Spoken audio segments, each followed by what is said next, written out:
বন্ধুরা, আজকে তোমাদের মাঝে যে গল্পটি নিয়ে হাজির হয়েছি সেই গল্পটির নাম হচ্ছে রুম নং 404। তো গল্পটি শুরু করা যাক। এক গ্রামে বাস করত মিলি এবং সোয়াদ এবং তার ছেলে রায়াত।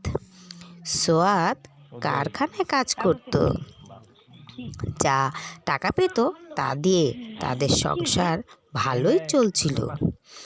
রায়াত স্কুলে পড়াশোনা করত। আস্তে আস্তে কয়েক বছর কেটে গেল। সোয়াদ এখন বড় হয়ে গেছে। সে এখন তার কারখানায় কাজ করে।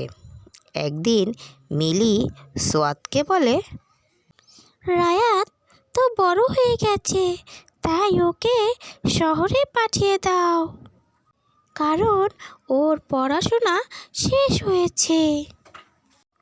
ও শহরে গেলে ওইখানে একটা চাকরি করতে পারবে। ঠিক আছে, আমি চাই রাত যেন ভালো একটা চাকরি পায়, কিন্তু তার জন্য ওকে শহরে যেতে হবে। এরপর তারা রায়াতকে শহরে যাওয়ার কথা বলে। রায়াত রাজি হয়। এরপর সে একদিন ট্রেনে স্টেশনে যায় এবং ট্রেনে উঠে সন্ধ্যায় ঢাকা শহরে চলে যায়। সেখানে সে একটি হোটেলের রুম ভাড়া নেয়। তার রুম নম্বর 404। সে রুমে ঢুকে দেখে রুম অন্ধকার। সে খুব ভয় পেয়ে যায়।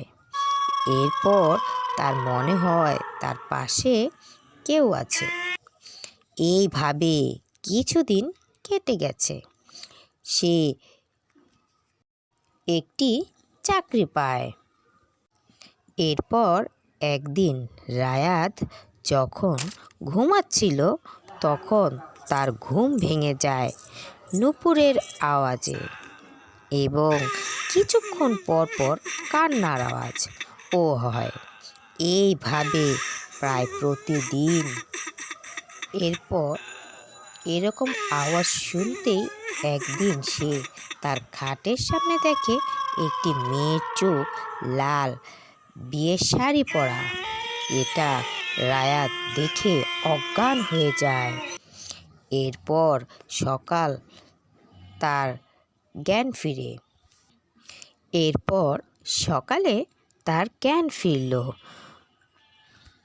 জ্ঞান ফেরার পর সে দেখে তার সামনে তার পাশের রুমের কয়েকজন এসে বসে আছে। এরপর সে তাদের সব কথা খুলে বলে।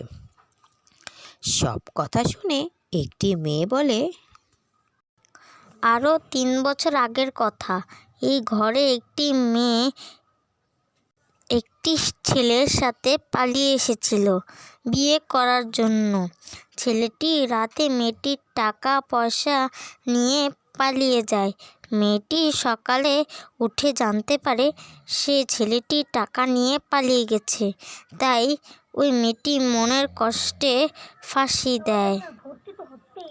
এই কথা শুনে রায়াত এই হোটেল ছেড়ে অন্য হোটেলে চলে যায়।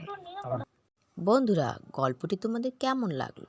গল্পটি যদি তোমাদের ভালো লেগে থাকে এখনই আমাদের চ্যানেলটা সাবস্ক্রাইব করে দাও।